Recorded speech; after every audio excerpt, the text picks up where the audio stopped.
If you're thinking of using the henna from Lush, you need to watch this video. This is actually my third try with Caca Brun. I have used it before. I did a full-on video where I have a full demo and everything of how my first time was. I'm not going to demo it again because I already have that. I think that is the best way to apply the henna. So if you're watching this video and you're thinking of using henna, you want to know how to apply it better or anything like that, then do go watch my video. I will post it here. This video is going to be about different questions that I keep getting about things that maybe I didn't cover before in my previous video, or things that happen after you've already used your Lush henna. So if you want to learn about what the aftercare is like and anything that happens after and what happens whenever you use it for a third time or a second time, then this is the video for you. Something that I want to share with you guys is that my sister Steffi was here recently. She has virgin hair and she kind of wanted to cover some gray hairs that she has, so she didn't want to go too dark. My hair was too dark for her, so she tried Caca Maroon. So I'm gonna show you guys a before and after of using Caca Maroon on dark hair. I saw a huge difference the first time I used it, and you can go see my other video to see it, but I'm also gonna post it here. The first question is from Shania Forrest. I love you, Shania, and you're actually the person who inspired me to make this video because you told me to make another video, so here we are. So Shania says, it would be awesome if you did a second treatment video. This is actually my third treatment because I have brown hair, but it's brassy with red and orange undertones and I want to get rid of them, and I'm thinking of trying Caca Brun. Thanks. I totally getcha. I colored my hair because I kind of wanted to stay in the kind of dark brown area of life, but my hair had gotten a little bit, I don't know, kind of like duller looking, like not as rich brown as I like it. And also I definitely had some gray hairs that I wanted to get rid of, so that's why I decided to use it. But I recommend everybody to do it, and if you are watching right now and you're thinking about trying this product out, you can go buy it and then cut off just a little bit, melt it down, and try it just in a little strand of hair. Like take a strand from the back of your neck and try it there, leave it for an hour or two, see if you like the color, if you like the texture that your hair came out and everything before you try it on your whole head. That's what I did, and I totally recommend that you do that first because that way you can really be convinced if you love it or not. In my case, whenever I did the strand test, I loved how it came out, and that's why I decided to do it. I would not recommend you to be in a situation where just go ahead and do your whole head and then maybe you won't like it and then it's gonna be really hard to take out, because henna, that's the thing about it, it's really hard to take out. That my hair hasn't gone back to what it used to look like. It's just like a lot darker now, and when I colored it, it was 5 months ago, almost 6. So that is how long, like basically it's quite permanent. They call it a semi-permanent hair color, but that is just because it doesn't break open your cuticle, insert color in, and you know, maybe close it back down, because that's the way permanent hair color works. They strip out your regular hair color and then they put in some new hair color. That's the way that henna works, is that it just coats your hair kind of like a stain. But girl, this stain is strong. It is not gonna leave you. So make sure that you try a hair strand first and that you like it. The next one is from Wei Yung Kai, and she says, what do you use to wash your hair after? I have seen so many countless videos and nobody mentions anything about aftercare. What do you do about shampoo, and will regular sulfate-free shampoos work? This is the perfect question for me because I have been using Head and Shoulders, I've been using Dr. Bronner's soap, and I actually have a DIY on doing a Dr. Bronner shampoo. I can show you right now. You can go watch it if you want, but anyway, I have not been too careful about what to use. Head and Shoulders has sulfates.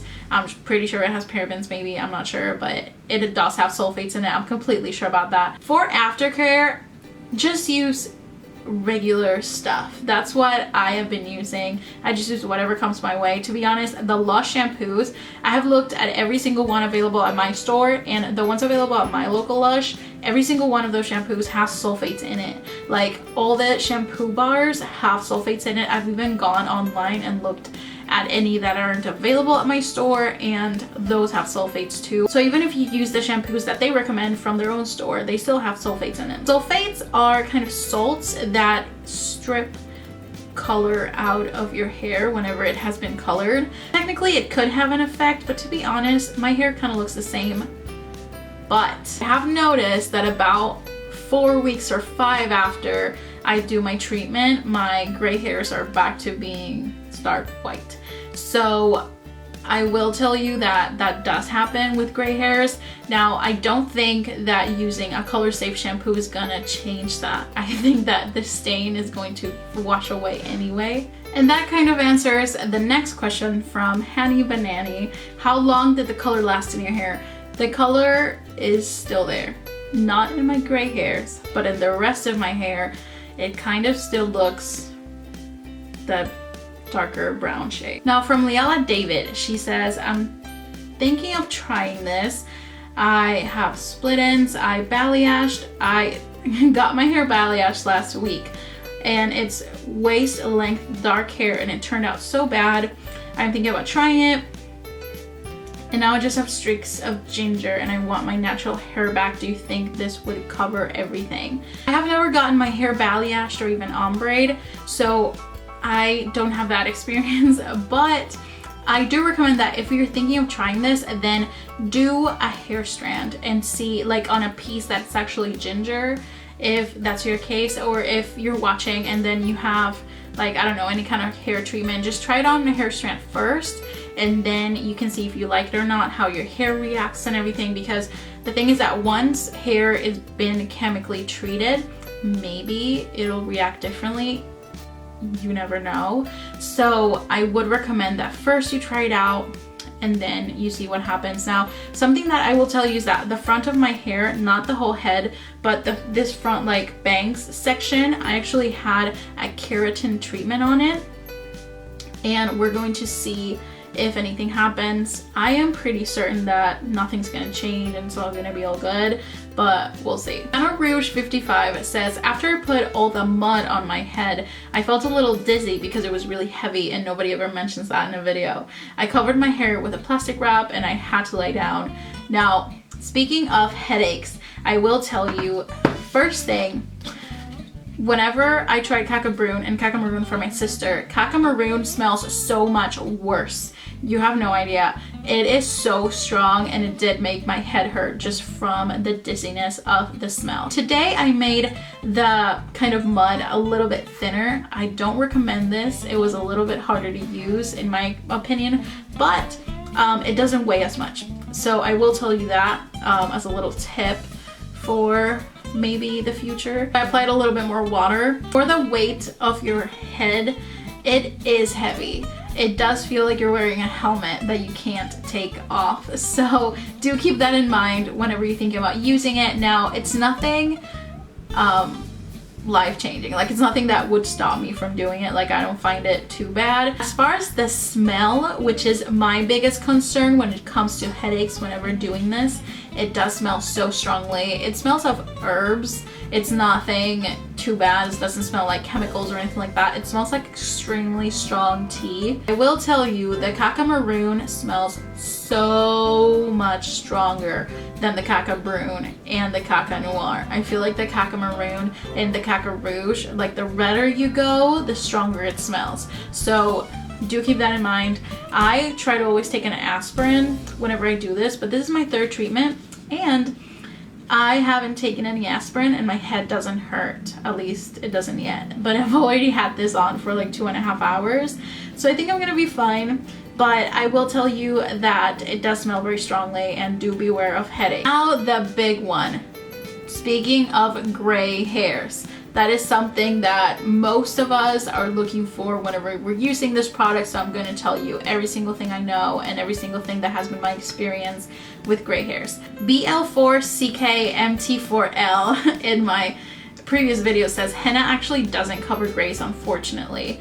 Then somebody says South Asian people have been using henna to cover grays for centuries, and then she replies, or he replies, but it doesn't actually cover grays, as it so much dulls them so that they blend with everything else, It is not like it dyes your hair like hair dye would.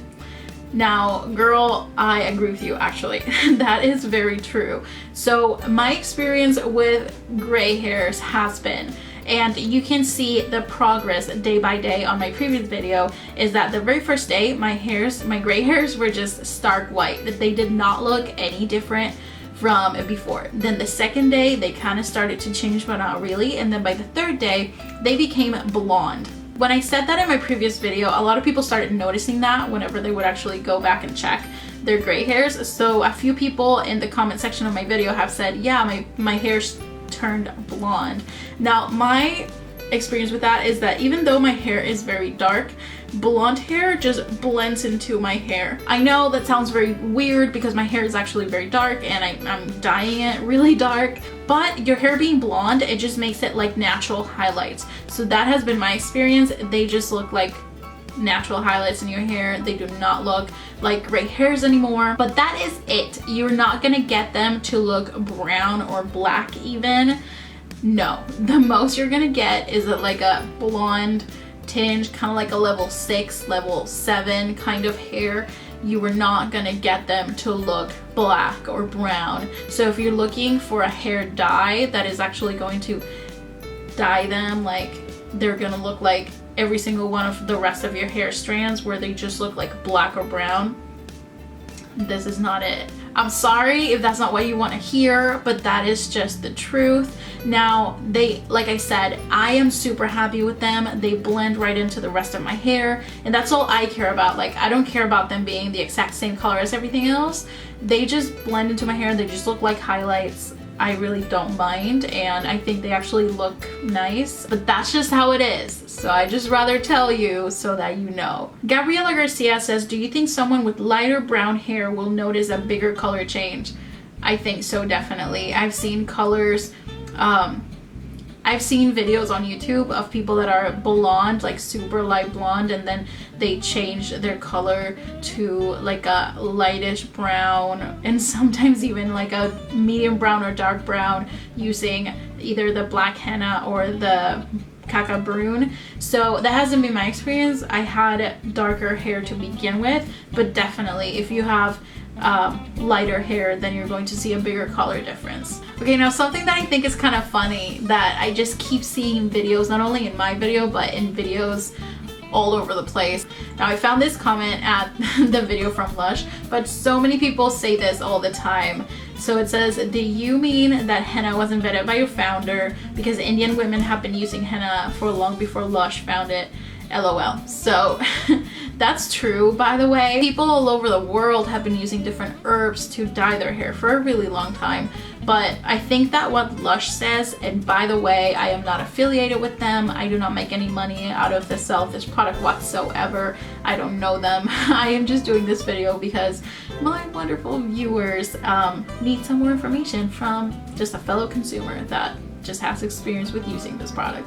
But what Lush says is that they kind of invented the formulation of their specific cacas, like the caca maroon, caca brun, everything. The exact formula to make them, that's what they take credit for. It's not really the henna, obviously, and also henna is an herb. So nobody can like, not one person can be like, oh, I invented henna, you know? Something else that is a funny question that I keep seeing all over my video and all over everywhere is that people find it funny, and it is kind of funny, that, okay, these are called cacas. This is the caca brun, caca maroon, and caca in many languages over the world, not only Spanish and French, means poop, literally, because it's kind of an ironic comment to the fact that other products that are used in the market to color hair usually have a lot of crap in them. They usually have a lot of chemicals and just things that are bad for you and things that are not doing your hair any long-term favors, but they say they mean by that. Then Elena Alex asks, is it possible to mix henna brun and henna noir to get a darker brown with less of a reddish undertone?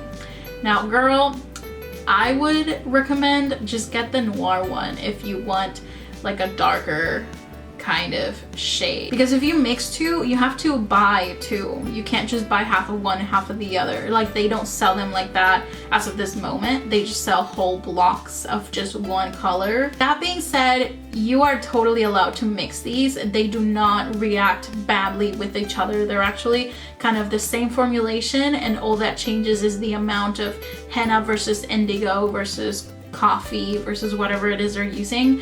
And for instance, in their Caca Rouge, I don't believe that they use any indigo. Like, it's just henna.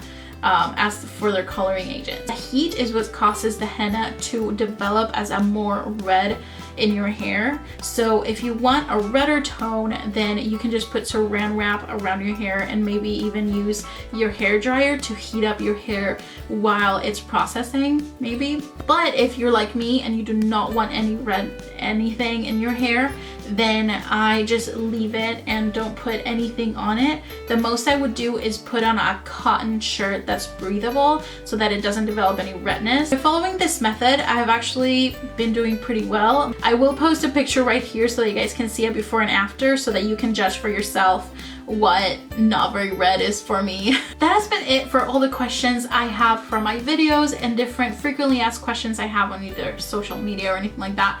Thank you so much for sending me your comments, and thank you so much for all the support I have been getting for that video and then for my recent videos now. Please subscribe if you haven't subscribed yet. I love you guys. I'm going to leave this on for a total of 4 hours today, and I'm going to take you through my first day, second day, and third day to see how the color develops and how it's looking, and especially the gray hairs, which is what we want to know. Moment of truth.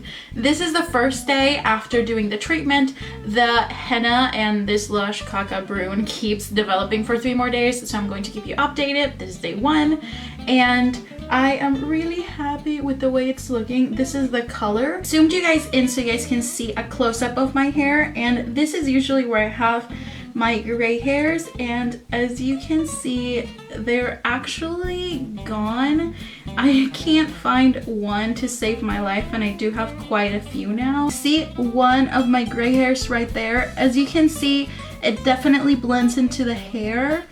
I am really happy with it, and I have to say this is definitely progressive, even though they went back to white. Okay, this is amazing to me. I did have to search far and wide to be able to actually find my gray hairs, and then one is right here, and as you can see in the close-up, it definitely is still a different color. It's not dyeing it the same shade as the rest of the hair, but like I mentioned before, they had gone back to stark white. They did not look like they had any color to them, and I did need to reapply the treatment to be able to cover the grays, but this is the 3rd time and they're even darker and darker, and this is just day 1. The color keeps developing. If you go back and check my first video, my experience on the first time that I ever did it was that the very first day they looked exactly the same as always. They looked stark white, and then the second day they looked a little bit better, and then by the 3rd day they were kind of blonde. Right now they're way darker than blonde. I believe they're more like a chestnutty color. They really blend in more with the hair. Now this change, I'm seeing it the 3rd time that I'm applying this treatment in a 5, almost 6 month period. The 3rd day, I did style my hair obviously, so I have heat styled it for the first time. After I washed my hair for the 3rd time, it did wash off some of the color from my gray hairs. I don't know if you can see right there, but there's a few of my gray hairs right in there, and there's one right here that's a little bit more noticeable. So I do think that this, as always, has helped my gray hairs blend in with the rest of my hair. But yeah, it's not gonna give you complete total coverage, and it's not going to make your gray hairs black or brown. That being said, I don't notice too much of a difference between the first time I colored my hair and now the 3rd time that I'm doing it. It's all been kind of the same experience, and they do say that color builds up over time and everything, and to be honest, it kind of looks the same. So if you're kind of scared about what it's gonna look like the consequent times that you're gonna use it, don't worry about that. In my case, it has been kind of the same. Now this has been only my experience, and I did do it on virgin hair, but you can be pretty confident that it's going to look about the same. And what I have loved about the Caca Brun specifically is that I have been able to get like brown hair. It's not red at all, because do remember that, please, if you're thinking about using another product, this review is for the Caca Brun, is not for henna in general, because the Caca Brun has coffee and indigo and all these sorts of other herbs and beans and such to make it different colors. Henna in itself, it's going to give you a red hue or sometimes an orange hue depending on where you source your henna from. So if you're not looking for red hair but you're looking more for like a brown or a black or even a maroon like my sister used, then this is what I would say you should use. Not really henna, because again, henna's gonna give you red, nothing else. Red hair is beautiful. It's just not what I am personally looking for. Lush henna video, and this has been a collection of the different things that nobody talks about and that nobody tells you about hair care and how to care for your hair after you've already done the Caca Brun or Caca whatever treatments from Lush. If you have any additional questions, I love hearing from you guys, so definitely get back to me on the comments and let me know if I answered your question, if you have any additional questions, because I can keep making another video, because I will keep probably using the Cacas to keep coloring my hair for my gray hairs, because yeah, to be honest, I don't like having gray hairs yet. I'm only 26. And I do love how my hair looks after I am done using the treatments. Let me know in the comments below if I answered your question. If you have anything else that you would like to know that maybe I didn't address, just let me know in the comments below and I'll definitely get back to you. If you guys have a lot more questions, then we can definitely turn this into a series. Don't be shy. Ask me anything you want about this Lush Cacas, because I have used them. Again, I don't work for Lush, but I have used them 3 times already, and what I love is when you can actually from a friend hear what has been her experience, because I really have nothing to gain from people either buying or not buying the Cacas. So I just think it's great when a friend can tell you what her experience was. So yeah, just make sure you tell me in the comments if you have any other questions. And that has been it for today's video. Thank you so much for watching. You guys are amazing. Please remember to like and share this video, because there's a lot of people who want to know different things about these products, because I am, girl, I know it can be so scary to use the first few times, even not even only the first time. And as always, I am here to help, and for that, please make sure you subscribe. I love you guys, and I will see you guys tomorrow. Bye.